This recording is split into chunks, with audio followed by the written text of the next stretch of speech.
Hello and welcome to another episode of the Citizens of Lorcana podcast, a podcast where we invite you to be a part of their world. And today we are talking with the lovely ladies of the Lorcana Muses, all about community building. So without further ado, let's jump into the episode.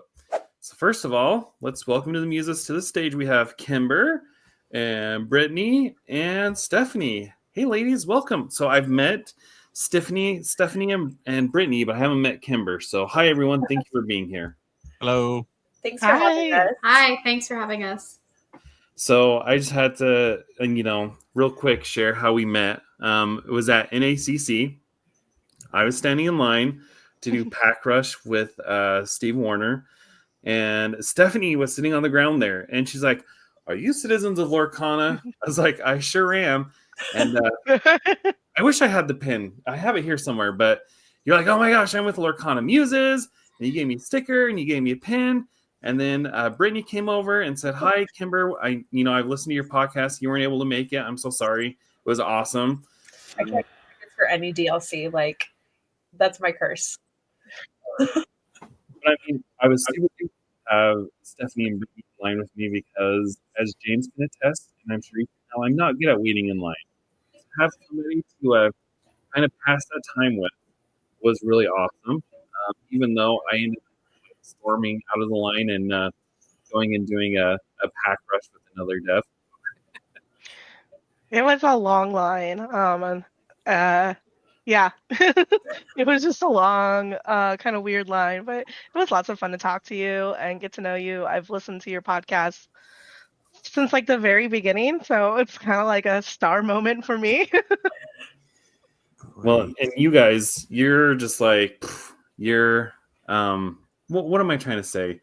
Your profile in the community is just skyrocketed. So we're super excited to have you on here. But the other thing too, like throughout the rest of the NACC, I kept running into the both of you, like whether it was outside or, in the hallway or whatever. So it was really cool to make that connection. And I went back and re-listened to some of your podcasts. I think it was you, Stephanie. I was like, I want to collect cards that content creators revealed with their signature on it. So next time we meet, I might have to sign a Pluto or something for you. Love it. I would love it so much. I now have a bunch of the Hidden Ink Caster promos. Oh, that sign. That'd be cool. I know for some reason we have 12 of that promo. I don't know how or why. it was one promo out of the 4 every set. They double up. There's twice as many as any other, and the Hidden Ink Caster was the one for that set. That's fair. So it's a lot. There's a lot of them out there. It's a good card. Like, I was gonna say, I'm not mad. I use the Hidden Ink Caster, so yeah. Yay! Somebody uses the card we revealed. Well, I think it's a hidden gem for sure. Was a Royal Tantrum with the Prince John on it, and it got the enchanted treatment, and I had to buy it. I was like, I have to. We revealed the non-enchanted card, but I was like, I have to get that. No, I bought the enchanted version. It's so pretty. It really is. It was really sweet because Stephanie's husband, they had a foil of the Seeking the Half Crown, which is the card we revealed, and he got it PSA graded, and like, I'm just like, he loves us. He's a proud husband. That's so sweet. We affectionately call our husbands Huncules. And if you know Hercules at all, that just fits. So yeah, that's funny. But no, we're super excited to be here. And it was so fun to like keep running into you all weekend. You're definitely one of the safe people that I was like, if I feel weird, I know that person. I can go to them. I can talk to Jared. It'd be cool. Well, it's funny because I was listening to your podcast and Brittany was like, somebody said, "Oh, Stephanie's the social one," and that was me. That was me that said that because you were just it was you chatting, and so yeah, I thought you were the social butterfly. And she's like, "No, she's normally pretty quiet." Yeah. And Jared's always calling me the social one, and I think he chatted to you guys like all weekend, and I think I saw you guys like once for like 30 seconds. we were stuck in line together, James. People like seeks like. I believe in that, so I think that's just where you and I vibed. There we go. So actually, let's talk about that for a second. What was it like being at the championship and having people actually recognize you. I listened to your last episode, and you're like, someone actually came back after walking by you and hearing you talk and said, "Hey, I recognize your voice. Are you the Muses?" So what's that like? Surreal. I think when we started this podcast, I think it was definitely like the expectations was to do it for friends and family and our small little community, or not small, but our community in Arizona. And then we've been growing and growing and growing, and it's been really neat to like resonate with people. So that was really cool. It was just really cool. I had my face recognized a few times at previous DLCs, since we had started the podcast and things like that. But what was really interesting to me was like them coming back because of our voices. So like that was cool because like that's how we feel that's how we put out most of our content, right? Is our voices. And so it was kind of fun that they knew us based on our voices more than our faces, because I mean, we only put our faces out occasionally, like on our Instagram and stuff. So it was really nice to be like, oh yeah, like I'm not wearing my logo shirt and you're like, you recognized us because you've heard our voice in your car or something. Well, and I think that's cool too, because there were a couple people that were like, aren't there three of you? Where's Kimber? And so it's like she was there still in spirit. Even though we would have rather have her in person, but it was really neat to see. So that means me and Kimber are the alike folks after the original Gen Con, where I was the only one who who didn't get to go to Gen Con and everybody else did. I know how you feel, Kimber, about missing. I haven't gotten the craziest things have happened when it's been DLC time. Like I had a family funeral during one of them, which I was just like, well, yeah, that's rough. We're not going to Vegas. And then the other one, we had to go get a new car because our other car got totaled out. It's just like, and then I don't even know what happened with, Anaheim. We were like, we're going to do it. This is our time. This is our time. We were on the website. I had the Navy clock on the side because I've done Disney Fast Pass. I know how to get things. And no, I was just like, universe, why? So my time will come. Next season is her time, whenever they finally decide to announce it. Or Worlds. Or Worlds. That's a dream. I'm not convinced we're going to get Worlds before October. I'm starting to think we might not get it this year, so. I think we'll get it this year. We'll see. But I'm leaning towards Jared's timeline than the March timeline that everybody was talking about initially. I definitely don't see it as March, but maybe end of the summer or something like that. Anyway, before we get into the meat of our topic about community building, I want to co-opt the outline here because yesterday, we got some news. News. Oh, yes. I was like, what news? We got a little bit of news.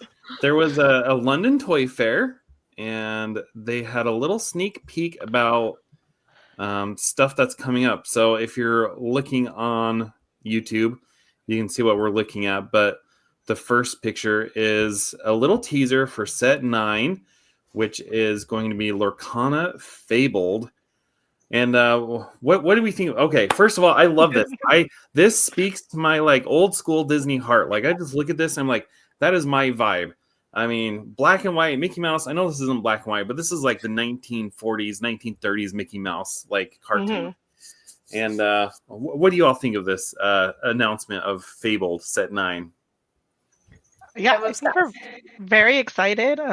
We are having our new episode drop tomorrow, actually, and Brittany talks about, she's a big fairy tale girly. If you've seen her wedding pictures, you would understand. So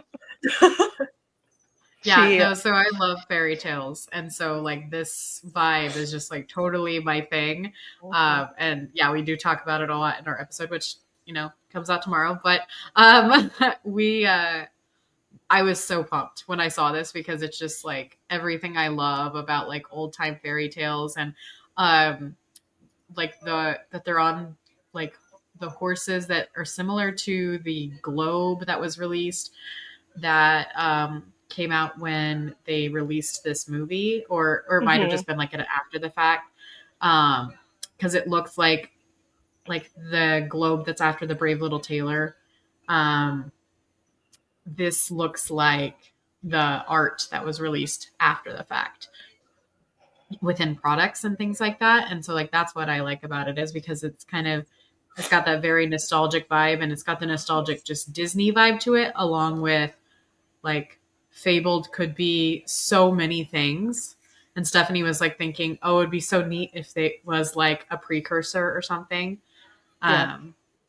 So Yeah, just, like, my theory is that it's a prequel story to how the realm of Lorcana came to be. Okay. Yeah, so I'm very, very excited. The muted tones is such a great aesthetic. This era of like Mickey and Minnie and all the friends is just so nostalgic. So looking forward to it. Yeah. And I was like, we were talking a little bit like, ooh, is there going to be a big bad? Who would it be? And we're like, maybe the queen, because she's like the first like full length animated, full color villain. Yeah. And then the Parks girly, I'm just like I agree with Brittany. They look a lot more like the globe horses, but I'm just like, but what if they're King Arthur's carousel? Like, and so I would love that. yeah. One of the things about this, and the fact that it's just like a single piece of art, but based on the history of the previous sets, I mean, they're not being like subliminal here, and they've never been subliminal with their sets. Yeah. So this means to me, based on what I've seen in the past, we are going to get the story of Lorcana. Some story of Lorcana we are going to get in this set, because they don't mess around. If they say they're doing something like the Reign of Jafar, it's going to be all Jafar. The Reign of Jafar, yeah, absolutely. Ursula's Return.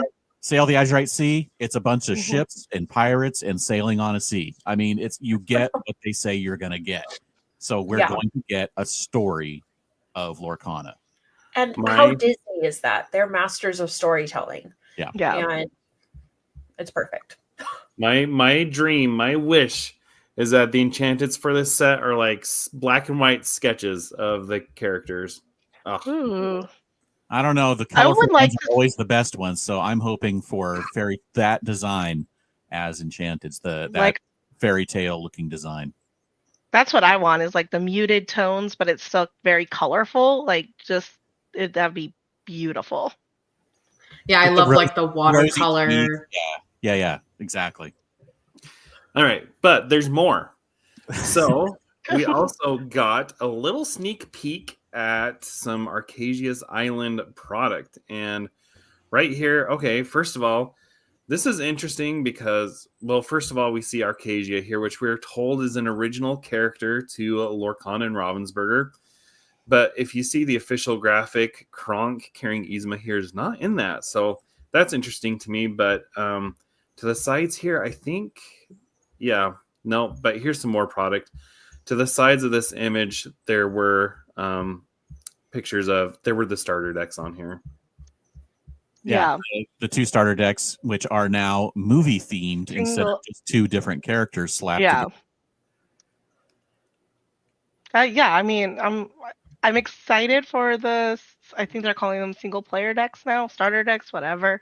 I think having the villain that's supposed to be the following set as one of those decks and kind of focusing like something around that, I think that'll be really interesting. We've also seen Amethyst Steel be like an up and comer in the meta, so I'm just really curious to see what cards are coming out. Also, if anybody notices the very, very back where we have Mushu, because yay! Yeah. There's so many characters on those little strands that are walking around and whatnot in the background of that picture, and it's pretty crazy. As Kimber likes to remind us, we're all Taylor Swift clowns, so we're used to like exploring pictures and making like big deals out of it. But yes, there's Mushu standing there with Mulan, so that means we're going to get Mushu finally. Yay! Is Mushu considered a pet? Is the beast considered a pet? Yeah, right. I'm surprised about the lack of pets in the pet like themed sets. If that makes sense.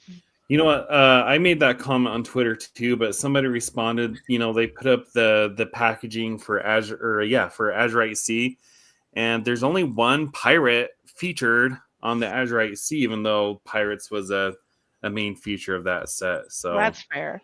Yeah. Okay, so enough about that. Let's jump into the meat of the episode here. So one of the things I told James that I really admired about the Lorcana Muses, at least from our conversations, is how you've helped build and shape the Lorcana community in Phoenix, where you live. And maybe you didn't build it from the get-go, but your presence has clearly shaped the community as it stands today. I was wondering if you could speak to that. Like, just give us a little background as to what Lorcana is like in Phoenix, what it was like, when you were getting into it, and what it's like now. Yeah, I think Brittany kind of jumped in first. So. Okay, yeah. So there was a Lorcana community before we started our podcast out here. And most of us didn't actually start playing until the very end of set 1, the beginning of set 2, because of product. And so we didn't, like, some people started playing before us, at different leagues. And, so like we did come in just a slightly later than a lot of people, or not a lot, but like it has significantly grown since that first set. But I will say that especially like in the stores that we play in, specifically, those communities have grown and have been extremely regular, and like the theme nights that we've hosted and like the tournament that we hosted have had like amazing turnouts and things like that.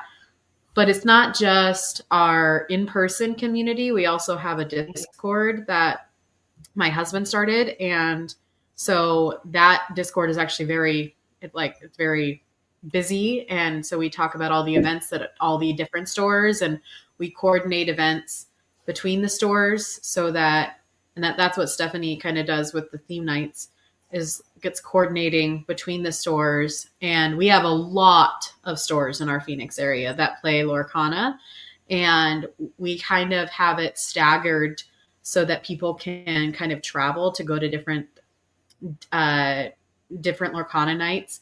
So like, it's not like Friday Night Magic where you can just go to any game store and play Magic, right? It's more of on Mondays we're at this store, and on Tuesdays we're at this store, and on Wednesdays we're at this store. And so it's kind of spreading it out so that everyone has an opportunity to play on different nights of the week or play multiple nights of the week across the valley.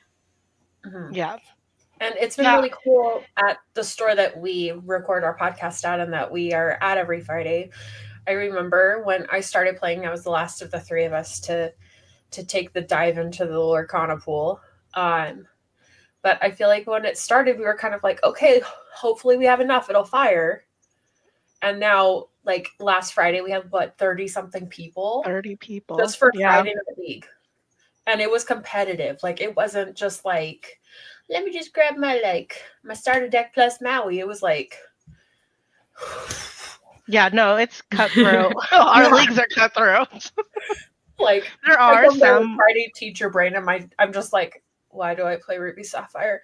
I need something that's less than So it's great though. I think the Discord has been so helpful because we've been able to cater to all different types of players that are only in it for trading or for collecting, players who are competitive and go to all the tournaments, casual players. Like, I think that's why our community thrives so well, is that we all respect one another. Specifically at North Valley Games where we play, they do Friday Night League, and that's definitely more and heavy competitive. That's where you test out your decks for set champs and where you test out your decks for DLC. We do also have Saturday play, and those can be theme nights or multiplayer, or we're just trying a new deck because we want to see what it's like. But you see all kind, like, you'll see our top competitors come to Saturday night theme nights to play with us, and that's really cool. And the top competitors and just it feels like everybody in the community, we're all so willing to, whenever there's a new player, it's always just like welcoming them in. And Yeah, we like bring all of our singles and like extra cards we have, and we're like, here you go, get started. Now come and play. So like there's somebody who just started our store and it's great. He's in the monocolors can work phase of learning Lorcana. And so he's running Sapphire, and Brittany's husband Daryl was like, here's be prepared. You'll want this. And he's like, no, you can take it back. He's like, no. You'll want this. All right. So you mentioned that how competitive it is, and on the podcast you were talking about how many of your locals were at the championship and how many of them actually made it into the 128 people who got to compete in the Continentals. So like it was like 10% of your community made it in, something like that. That was there. Yeah. Yes. Of the 40. So we had. You have numbers. Go for it. Yeah, no, it was like around like 36 or 37 of us was the final number that had spots in the LCQs. And we, by the end, we had 4 that topped their LCQ pods. And so that those 4 joined our other 2 that had already from our community that were already in. So we had 6 total players out of the 128 that were from our Arizona community. So basically you were 5% of the championship in your community. Yeah. That's pretty good. Yeah, it's amazing. We had like 2, I think, that I remember for sure from the SoCal, well, at least nearby in SoCal. But yeah. Just hearing you say that, you had 36 people there or whatever. I was listening to the Rules of Villainy podcast, and Brad was talking about how he's tracking all their people on there, and he's crossing their names off as they got eliminated. I can't remember if it was Vince or Andy. He's like, you make it sound like the Hunger Games as each one gets striked out. We have a local content creator here that like focuses on all of our like melee, and she keeps track of all of us and how we're doing at different DLCs and Continentals. So it's so nice because she was like, oh, here's everybody that's made it. Here are their placements. She kept everybody like that were back home in the Discord up to date, which is so cool. Mm-hmm. So it was nice because even though we were in California, it felt like our home was with us because there were so many of us. So like everywhere I turn, there's somebody from Arizona. That's nice. Like when Brittany's husband made it into like the day, I was on Melee like a creep. I was just like, refresh. But like it's so nice because even like he has a weird schedule right now, and on Friday night he was checking just our Friday Night League. He was like, I'm so proud of you guys, look at all those 2 people doing work. Like it was just, that's the family feeling that we have, and it's so nice even when it ends up being your family like punching you in the face with cards. So let's talk about that a little bit, about the competitive side of it. You have so many competitive players, but like you said, you also have a lot of social players and a lot of players who like to collect and mainly probably don't really want to be competitive. When those are facing each other at the locals, I mean, is there something you guys do, or some kind of what do you guys do to help like ease that friction of the competitive versus the social? I think just open communication with each other. So if it's a social player, for the most part, a lot of our social players do want to learn how to play better, even if it's learn how to play their puppy deck better. So there's a lot of, hey, can I give you advice about, your deck, and can I see your list? And there's just a lot of collaboration together. So I think that helps a lot with the blows. It doesn't feel like somebody's laughing in my face when I lose. Now we jokingly laugh in each other's faces, Brittany and I, when we go head to head. But other than that, it's just a lot of fun. There's a lot of players too that'll bring like just their I don't want to say silly, but casual decks, right? So their puppy deck, their brooms deck, whatever it is.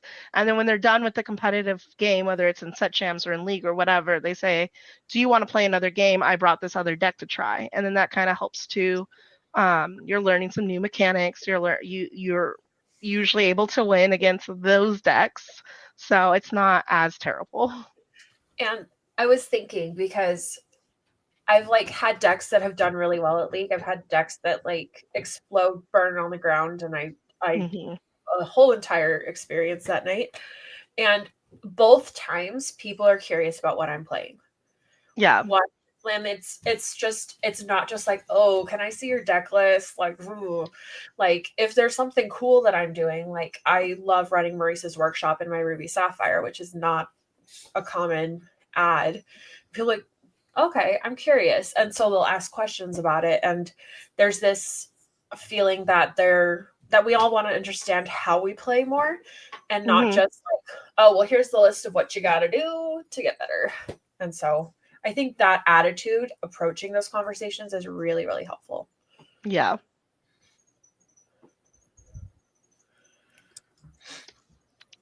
Let's see.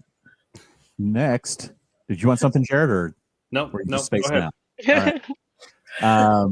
All right. So you talking about the community and the intentional things that you do, was the shaping of the community intentional? Like, did you guys like have this plan to shape it this way, or was it just like being in the right place at the right time and just having it organically fit, the pieces kind of just fit together, and you were just like nudged them along and helped make sure that everything kind of fit the right way? I think it was intentional. You would have to ask again Brittany's husband directly, but with creating the Discord, he made it intentional to want to bring players together and grow this community so we can share. And he is such a personable person that every time we have a new player, he welcomes them with open arms and he wants to continue to grow it. He travels himself all over the valley, like an hour out of his way to play at new stores and meet new people and have them join the Discord.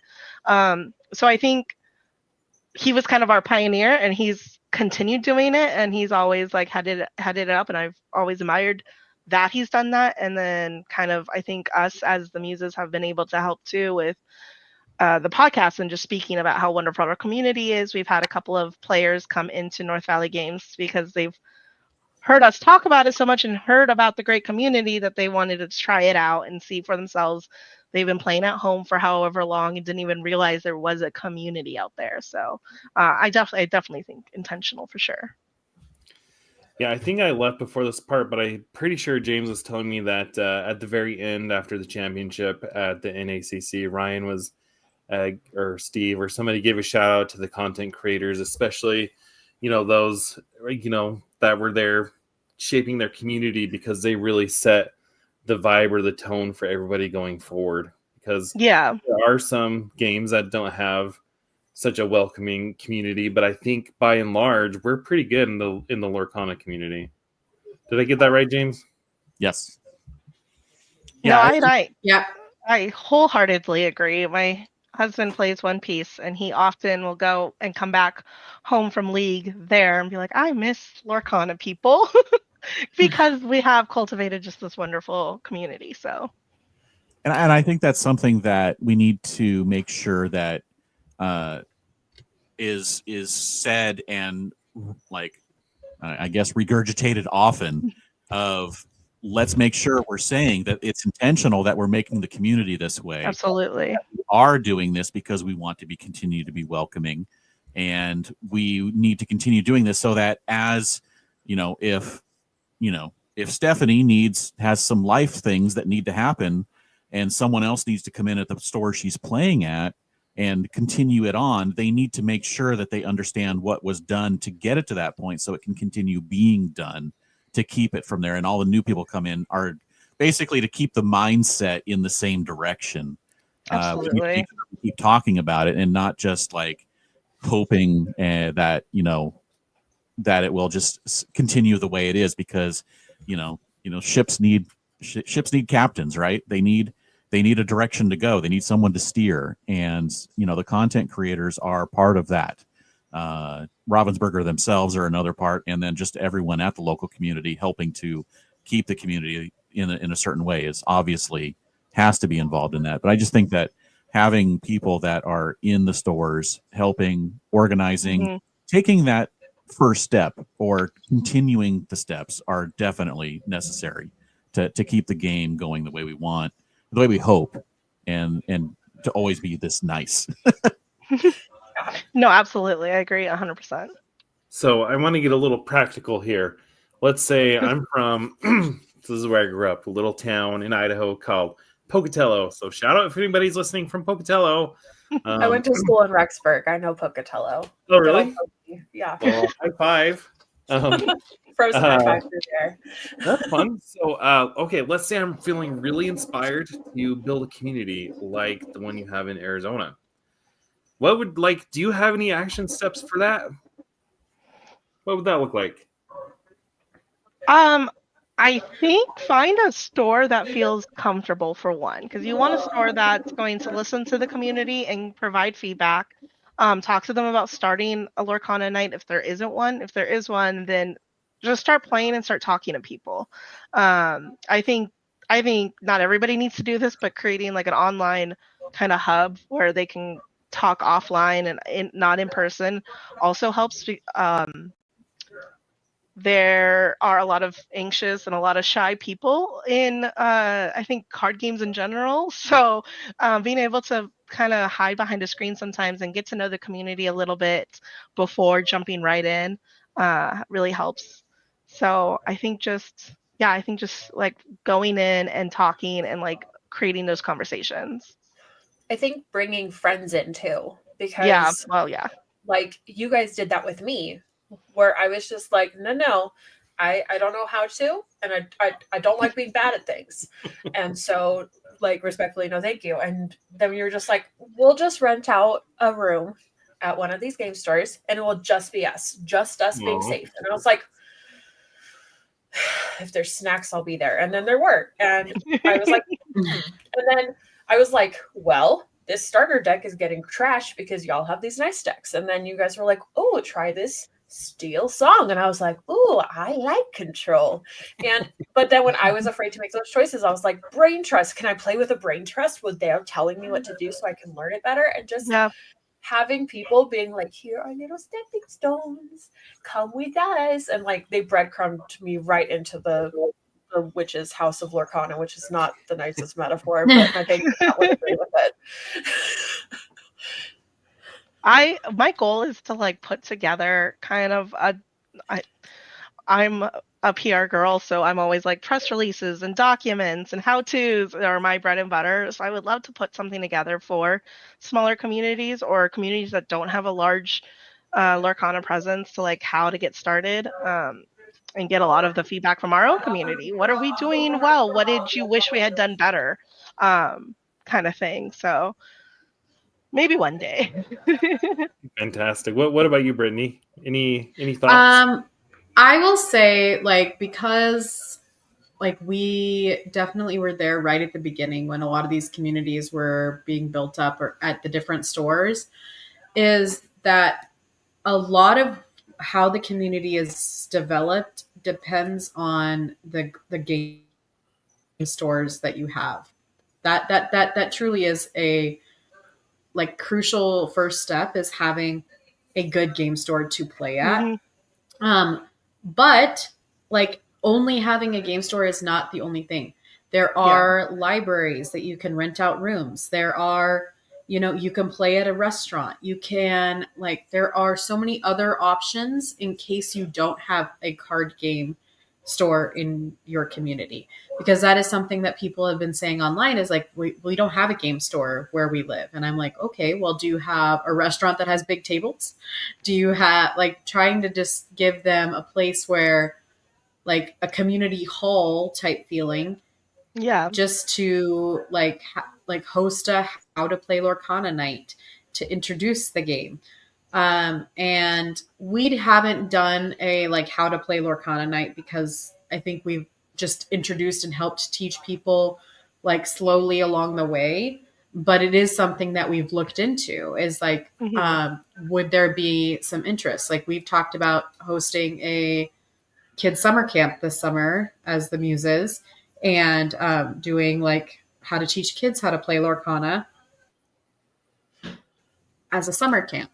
And so like we're constantly thinking of new and unique ways to have the community be engaged in different ways besides just like the big competitive events. Yeah. So that's my thing is like we just are constantly talking and trying new things and re-engaging with our community in different ways. And we have really supportive game stores where we live, but I just know that that's not always the case. So I'm trying to think of other places where you can play this game if you don't have that where you are. And yeah, I think I've played in a park, so yeah. I think something else that's important is like it has to be something that's authentic to you. Like I find so much joy in like helping teach people and like playing silly games. We have a couple people at our game store that like if we finish early or if we're just like one of us, we'll do silly random chaos games, and that just is like the funnest thing. And then people are like, wait, what are you doing? And even if they're not playing with us, they're like, what's happening over there? And playing with, I have a 6-year-old who is like, Mom, I'm ready for my chance at a tournament. And I'm just like, oh my gosh, I love you, sweet baby angel. Like, you will get there, but you are still in training mode. And it's so like the idea of that summer camp, I'm just like, yeah, get our kids together, because it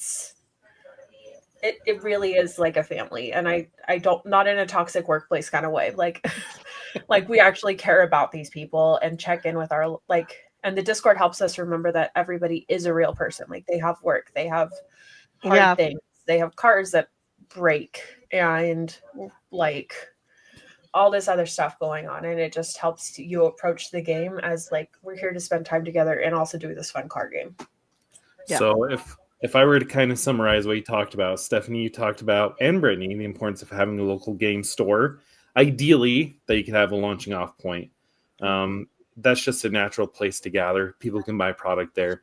But Brittany also said that if you don't, you could gather somewhere. Like where I used to live in Idaho, little town called Twin Falls, there's a coffee shop that was a place where people could go play games, like something that they encouraged. Kimber, you talked about the importance of having friends, bringing that in. But the thing that really impresses me about, and also the Discord, that I think having the Discord there to coordinate things and talk to each other. So it's not just like, game day and you're just talking to each other. You're talking to each other all the time. But the other thing that really impresses me about what you all are saying is that you're just trying to stay connected, like above and beyond just even your game day. Brittany, you're talking about this school camp or summer camp for kids, and you're just talking about all these different ideas, which I think is really awesome because it connects you all in ways beyond just going, every week to go play the game. So I like that advice. Thank you. Sure.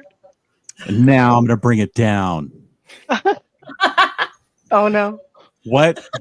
There's always there's a lot of positivity, but there's always some negativity. How do you handle pushback from local players, maybe someone who doesn't like the formats or something, when you're getting some pushback on what you guys are doing? How do you guys navigate those kind of situations? I think we try to communicate with them and try to figure out why they don't like something. If it's they don't like theme night because they just don't like the casual play? Is it that they don't like 2-game format and they'd rather us do 3-game format? Like, what is the reason? And then let's talk through it. So try to find a solution that works for everybody. Obviously, that's never going to be the case, or that's not always going to be the case where you can find a common ground. And just I think walking away from those conversations, agree to disagree kind of thing. I'm going to respect your opinion. You can respect mine, but we're not going to see eye to eye. So we're going to walk away right now. I would think, especially in your community with so many stores in the area and the Discord able to have all these people around, you would be able to be like, look, we may not be able to help you here at this night, but guess what? We can try and find a solution maybe at a store nearby that is more suited to your needs. Let's work together to figure out what you want and place you somewhere, and hopefully that'll work out. That seems like a viable solution in your area. Not quite so much in Pocatello, Idaho. You know, they're playing it at the local coffee shop, and that's the only place. But it just seems like that might be one of the things that you can do. And I think communication is probably the best thing. Yeah. No, for sure. And we are very fortunate where we can say, hey, if you want way more competitive, go to these stores. The casual play is going to be here. Theme nights are sporadic, so thankfully they're not like every single night, but we are trying to like cater to so many different players. And with the theme night, having multiple stores with the same theme, so you're building a deck and you get to actually use it more than once. Yeah. Like that was such a great idea that you had to do that stuff. Like, oh. No, and that was feedback, right? That was feedback we got is we would love to go to theme nights, but I don't want to play one deck and then go to another theme night, like build another deck and then do another one and build it. Like, what if? And then I thought, what if I could get some of the stores together? And it's not all, but it's a decent size of us where we coordinate. So January is whatever theme night. Next February we're doing a 2v2 multiplayer night because of Valentine's Day and playing on that a little bit. There are other stores that still do their regular theme nights. Every Wednesday is a theme night, and they have a different one, which is crazy to me. I love it, but also I'm like, that's like I don't know how you come up with that many themes. Ultimately, like my biggest thing has always been and will always be for anything you do in life is communication. Talk to the person if you're frustrated or upset with them, rather than just like harboring feelings towards them especially about a card game. Like at the end of the day, I like to say we are playing with pictures of Mickey Mouse and princesses on these cards. It's not that deep. It's not that serious. So I think just communicating. Yeah. Yeah. So I'm gonna co-op this question, James. Sometimes it's like I've been there before. And sometimes it's difficult to try to break into an established community, whether online or in real life. Especially like you said, Stephanie, there are a lot of people who are shy in the card game community. Yes. Lots of introverts. Lots of personalities. So what advice would you give someone who's unsure of how to take that first step? So it's funny you say that because that's actually a conversation we're having right now in our Discord with the admins. Is we've gotten some feedback that our Discord can seem a little daunting, just because we all seem like we have this long history together. We're all like super great friends, and they don't know where to interject. So that's something we're actually currently trying to figure out is how do we make others feel more welcome in the community. And I think that's where face-to-face is so important. So when I can meet somebody face-to-face, rather than like through the Discord, it's like I am giving them my 100% attention. They can see my face, they can feel my body language. For somebody who's neurodivergent like me, like that's so important, is to be able to like ascertain your tone, because I hate like computers and not being able to do that. That's insane that we can't do that. So I'm always like, I would rather meet you in person. And if somebody is feeling ever really daunting online and doesn't really want to reach out, just go in person. Bring a friend who's never played Lorcana. Like, hey, I really want to check out this game store because I'm really into this game. Would you come with me? Somebody that's an old friend or even a family member. That's what a new guy just did, is he brought his brother along, and it kind of takes the edge off of things. And then by the night, they were laughing and joking with us and hanging out. So I realized that we can be, as a community, and we're all very happy-go-lucky Disney adults, a lot of us, and sometimes that is, I am told, a lot. So that's sometimes why I like to go to like the Saturday nights or where I know League is a little smaller, so then I can get to know those players. I'll recommend those stores where I know League is a little smaller and a little bit more casual for new players, to get to know like people rather than just being there to play the game. So yeah. You were talking about the struggle in your Discord, and I don't know, were any of you part of the Lorcana HQ Discord before the game came out? It used to be the hangout spot for everybody. That's kind of how that was. Like, there was a core group of us that just talked, all the time. And same thing, like, people would come in and they'd be like, I feel intimidated because there's all these core personalities and it's hard to get a word in. And I always tell people, just say something. Like, sometimes that's the scariest thing, but once you've been around there for a few days, people start to recognize you, they start to interact, and it's like you've been there forever. But it's scary when you feel like, what's my place here? Like, what's my role? Will I be accepted? Will people judge me? So, but I found that the Lorcana community, by and large, is just very accepting of pretty much everybody. Yeah. No, I've found that too. It's really great. I myself in the Discord that like I help run was really intimidated. We have a section for like just Lorcana chat and then a section specifically for competitive chat. And when I was starting to get more into competitive play, I was very like, oh my gosh, what if they think like I don't belong here? What if, they think I shouldn't be talking and I don't know what I'm talking about? So I asked my husband and I asked Brittany, like, can you guys just react to some of the things I post in there? Which worked. And then I started getting like people to like talk to. And then my husband just started pointing out, he's like, hey, that thing that they just talked about, you and I were just talking about it. You should share your opinion.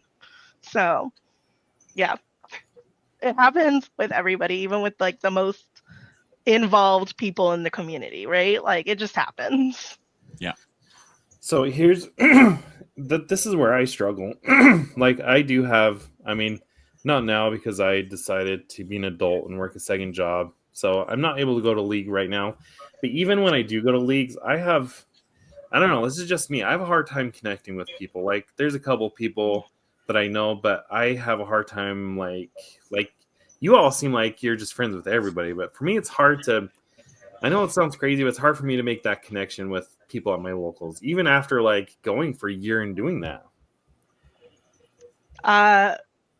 I feel like I've only been talking, so I am very sorry, ladies. You're saying good things, so I'm just like, yeah, keep going. I think we're agreeing with you, so that's something I've always also kind of, and I think Kimber too kind of saw, because we were later into joining our local league than Brittany and her husband and everybody else was.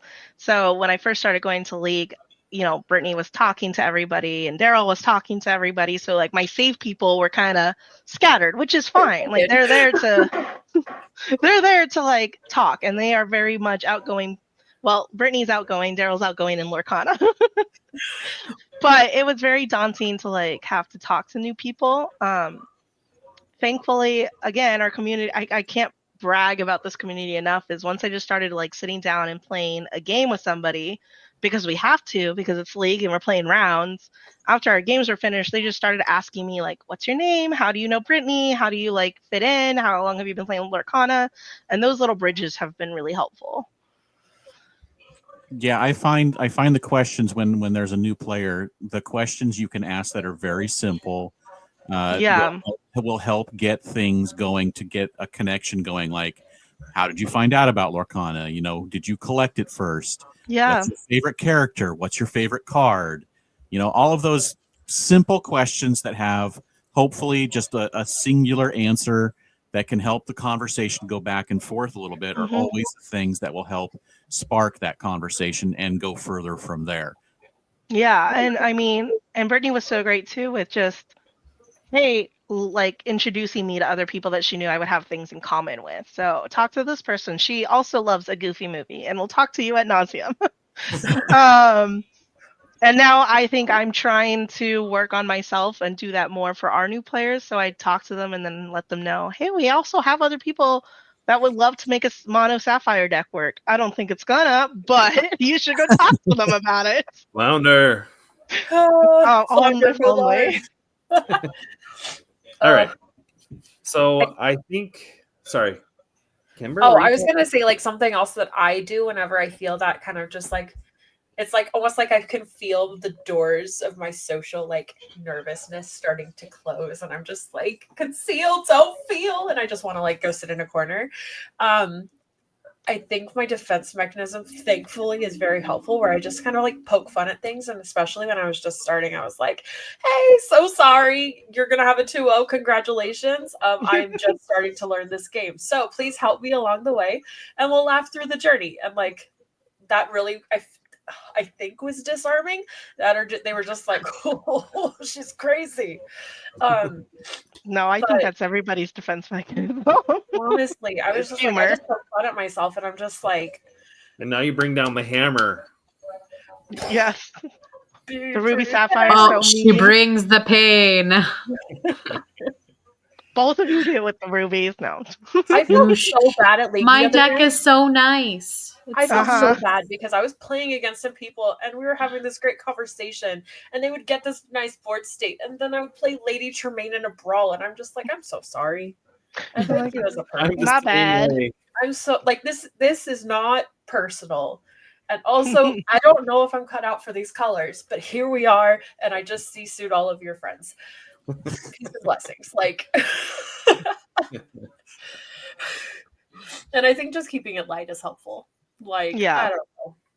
I'm just silly, goofy, crazy. All right. Let's transition here a little bit. I think it's important to highlight. So I know you have your Phoenix community, but the Lorcana Muses community has begun to transcend. And like people from all around the country, all around the world, I'm sure, have been, following you, have joined your Discord. So I think it's important to highlight how your existence as content creators has created a space for women, girls, and marginalized genders to feel welcome to the Lorcana community. In some ways, it feels like you kind of stepped in the vacuum that was left when Live Laugh Lorcana disbanded. Could you share your thoughts on that role and what it means to you to be in that space? Well, thank you, first of all. Making us blush. I know. It feels good because like I was looking today and like we've had downloads in 734 different countries and cities.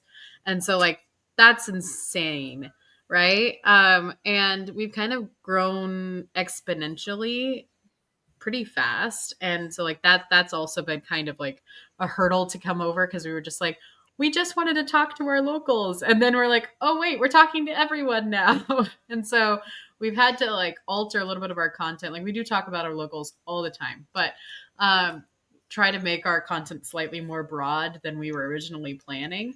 But also we've tried to expand. Like we do talk about Lorcana from, the female perspective because we are all women.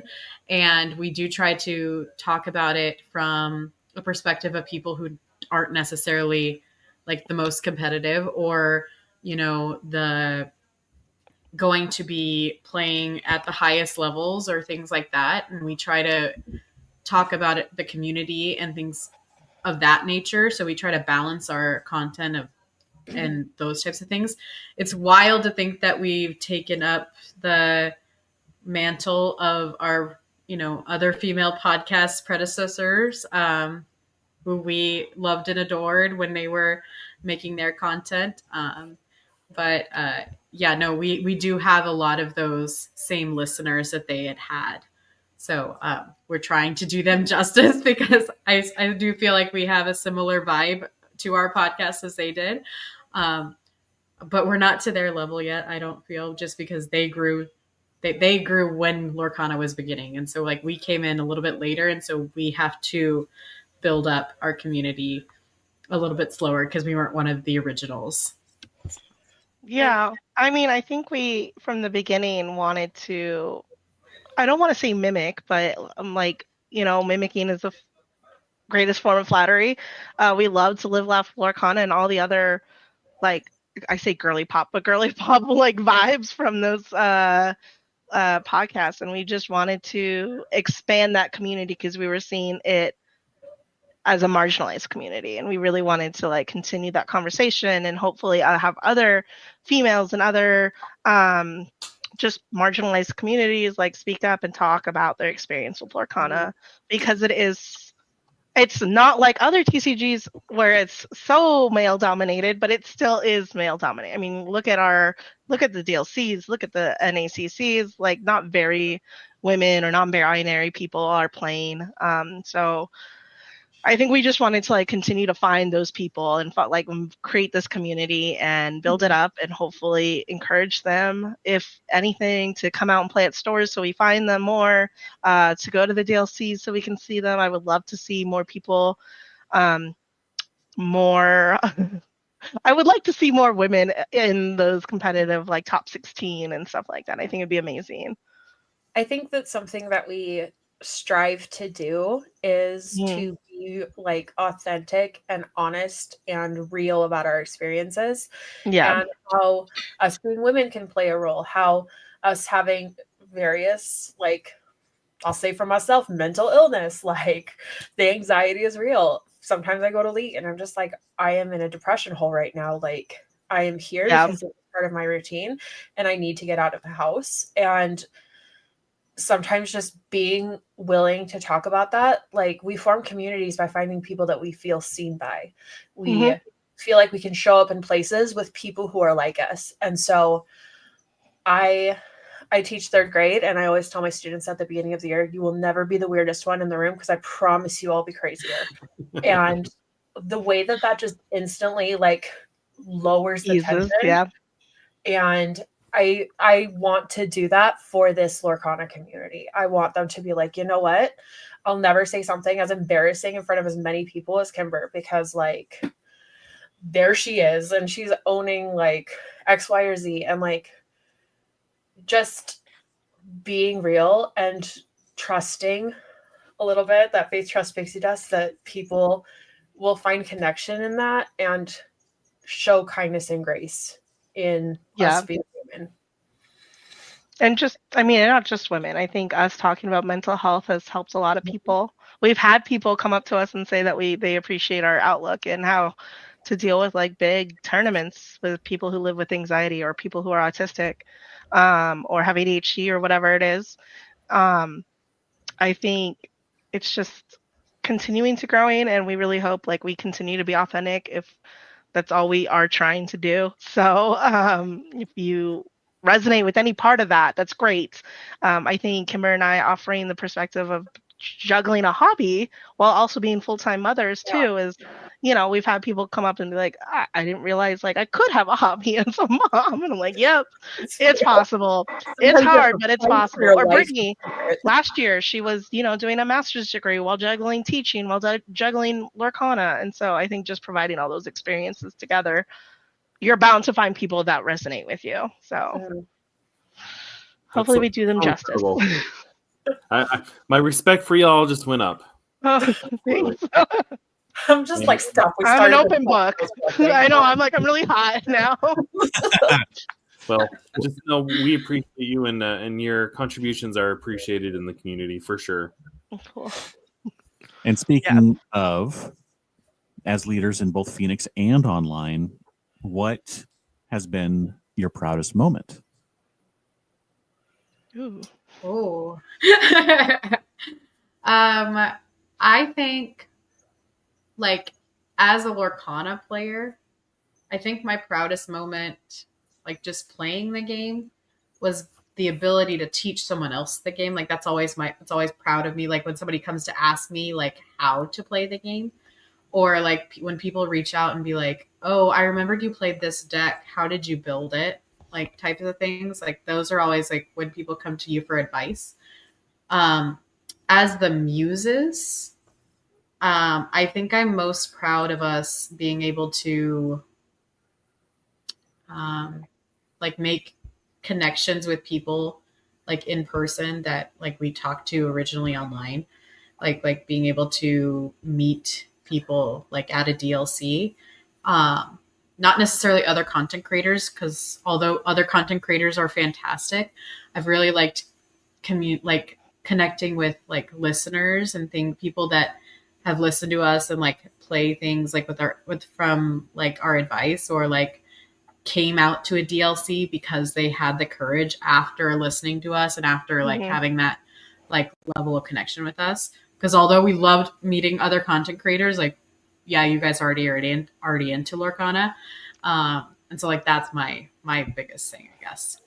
I think to piggy off that, I've had a few times, both local and when I was at, I think it was DLC Vegas, where somebody came up to me and told me they really appreciate like my openness and some of our other openness on just talking about mental health, and how it kind of shows up in the nitty gritty of not only life but playing a TCG. And they said like they kind of sought me out at DLC Vegas because they knew I was a safe person, and that is like such a goal of mine. I want to be that because I didn't see that at all growing up and or even as an adult until this like past year when I really started to discover my mental illness and my neurodivergency. So I really am so proud that I am helping people, and I will continue to be an open book. And if you ever want to ask me anything, I'm here to answer. As a player, I thought it was really cool that somebody said that they brought my EA bounce deck. It's in the game, the Emerald Amethyst bounce deck, because they just thought it sounded so fun and also competitive, so they brought it to NACC to try for LCQs, and that was really cool. Hold on. The name of it was It's in the Game? Yes. Like EA Sports yes. Oh Thank my you. god. That is awesome. It's like my favorite name. I love to name my decks silly, stupid things, and that's been my favorite name. I love that. I think for me, like I haven't had the chance to like really Lorcana outside of our little Phoenix bubble. I think just making friends as an adult is hard. It's really hard. And so making friends that I am not friends with because I work with them. I'm not friends with because our kids do swim class together. I am friends with them because like we genuinely enjoy having time together and we laugh until we cry. And if Disney and Lorcana are the thing that like help those two meet, like those are the moments that I find the most joy in and am proud of. So I am proud of all of us. I've seen all three of us come out of our shells and bubbles this last year. So sorry, quick sidebar, but I'm very proud of my co-hosts, Kimber and Brittany, because I have just seen them blossom in so many cool ways. So yeah. Yeah, you too, miss. I'm not the social one, and then you go to Anaheim and just crush it. And I can't recommend therapy enough, okay? I'm just like, Pam would be so proud of me. Oh my goodness. All right.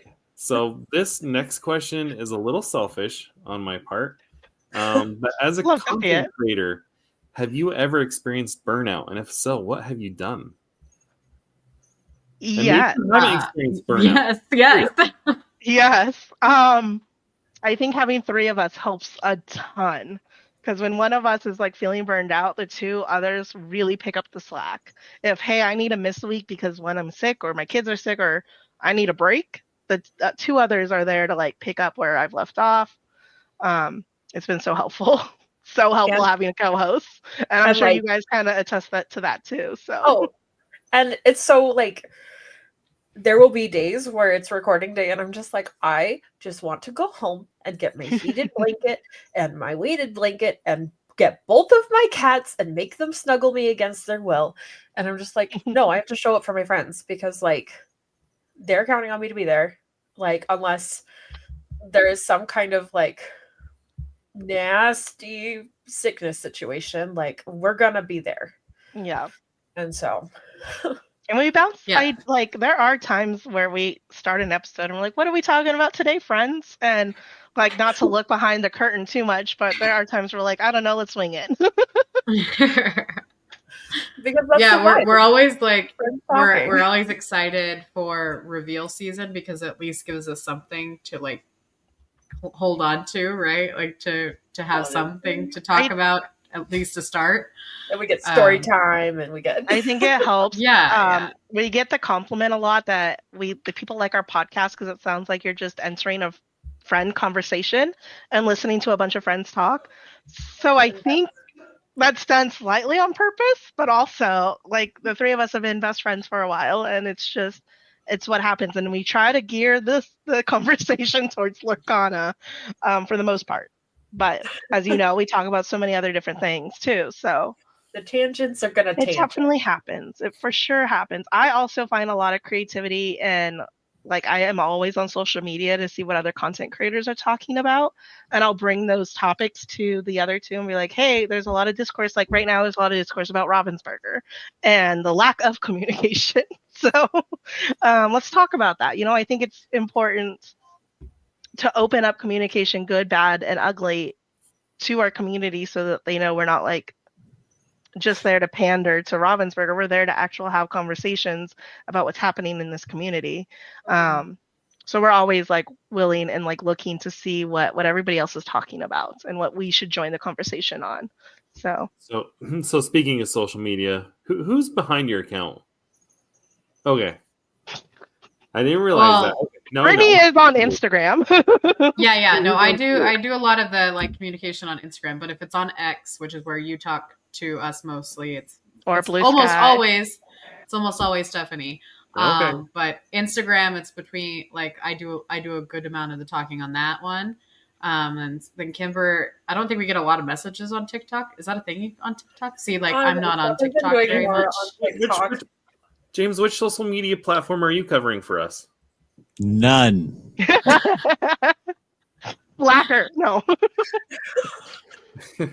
Jared's too good at it. I mean, and we only, I mean, really, he only uses Twitter mainly, and Instagram is kind of just like to put stuff up, you know, and it's not really the main because Twitter is where you can have a conversation, you can communicate, you have a back and forth much more than any social media platform currently, because that's just where everybody is, or at least was up until recently. So it's and personally, I had like years ago, I need to get off social media, and I just kind of just stayed away. And I have it, I can look at it, but I don't interact with it, which is, I think, better for me. So I think because I mean, I do public relations. That's my full-time gig, which some of that does come with social media. So I know a little bit more. I don't want to say more about it. I just like know how to like constantly interact with it, which conversations, like how to repost, what to do. I don't love X, but I understand that that's where most of the conversations are happening. I'm hoping more people move to Blue Sky because I love Blue Sky. But it's also another platform where you can have easier conversations on those threads than Instagram or Facebook or TikTok or whatever it is. So, but yeah, Brittany and I share Instagram. It's funny because she'll reply to something and then I'll reply to it, not knowing she replied to it. Yeah, it's most of the time we sound similar. Yeah, we would say similar things. But it is funny because like if one of us is like making a post about like a Steel Song deck or something, you'd be like, I wonder who that is. And it's definitely Stephanie, because I would never. But yeah, so it's kind of fun because I mean there's the three of us, so we don't always say like who's talking on the social media. So I guess that would be like a kind of like, can you figure it out? Like yeah, I guess type of thing. Try to pick out which Muse is talking to. That's fine. Yeah, but no, if you're on X, it's me. I'm sorry. I've tried to invest into Blue Sky, but it's so hard for me. That's just one more social media app. I get it. My heart belongs to Twitter. Yeah, we have all of them, but some of them get more attention than others just because it's a lot of them. It's too much. And a lot of times we just put the same content on all of them that we would put on. Sometimes I put different captions when I post on different ones. Yeah. For now, I am primarily on X and Blue Sky, so I do juggle them the same amount. So we'll see. I'll follow the masses, just like any other social media platform. Well, and we technically have a Facebook, but it's only everything that comes from Instagram. Yeah. Just repost everything, right? Just the same. Yeah. Yeah. let's just like take a swift, hard left turn here. Are we getting dual inks next set? I don't. So I'm not a hard no anymore, but also I hope not. Yeah, I don't think so. I don't. Okay. So what do you think the new trick that they alluded to? What do you think the new trick is? 2 theories here, sir. Either like some kind of trust me, I've been like deep diving. She's New like, armor. let me clown makeup. I'm ready. Like armor that you can attach, and I know that's kind of like an equipment or an item thing, but I think it's specifically a classification of like armor. Or since it's whole like pet themed, I think equipping pets and they have different abilities for different characters. So like my flounder's gonna get a chia pet that follows him along. Oh my gosh! Speaking of, I would love if all the not all, but some of the Floodborn characters from the set that are normally humans have like animal Floodborns. I would love that. Peak. I remember you saying that in your podcast. Just ease like an Yzma's potion type situation where like, she would turn into a llama. Potion. I want an Yzma kitten. Okay, but so that's one thing. But what would a pet do for a character? Like, what benefit would that provide? Like, this is my human meat shield, like bodyguard thing. I don't know. Maybe I think it depends on the pet. Like if it's Cricky, maybe it adds strength or luck. There's no like luck in the game, but maybe it adds like strength to you. If it's maybe little brother also from Mulan could go chase all the hay-hays away. I don't know what it would do. A lot of discourse in our Discord has been like it'll be like tokens type thing, which I also don't love that idea, but I think that they can make it powerful but limited power if the pets have the ability, just this character gives all Mickey Mouse characters in play +1 resist. Yeah, so like Pluto would do that. Or like Pluto would do that to Mickey, or Figaro would give Minnie Mouse. Minnie Mouse gets evasive on your turn when you have a Figaro in play.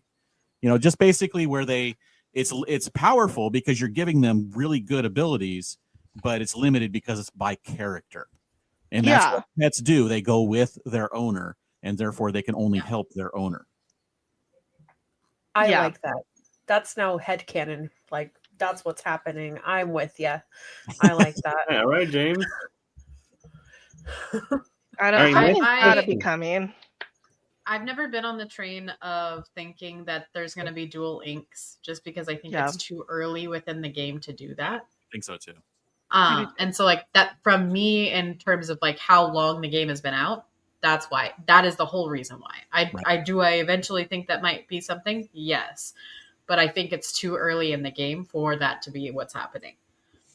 Do I believe that they're bringing a new mechanic? Yes. I just don't know what it is. I know people are starting to put their like tinfoil hats on because the Archazia Island owl has an emerald eye and a sapphire eye, I believe. Yeah, so I think that's where a lot of people are thinking, oh, it's definitely dual colors. So I would love colorless, maybe. Like Oswald would make you colorless.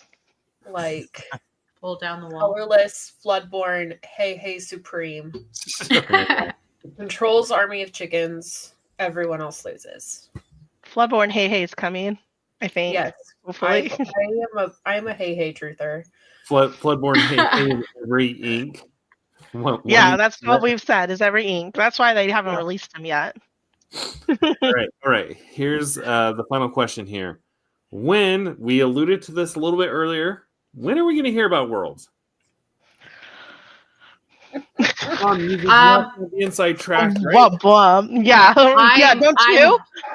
I'm hoping that they give us a Valentine's Day present, and that Valentine's Day present is a lore cast that they announce all this lovely information.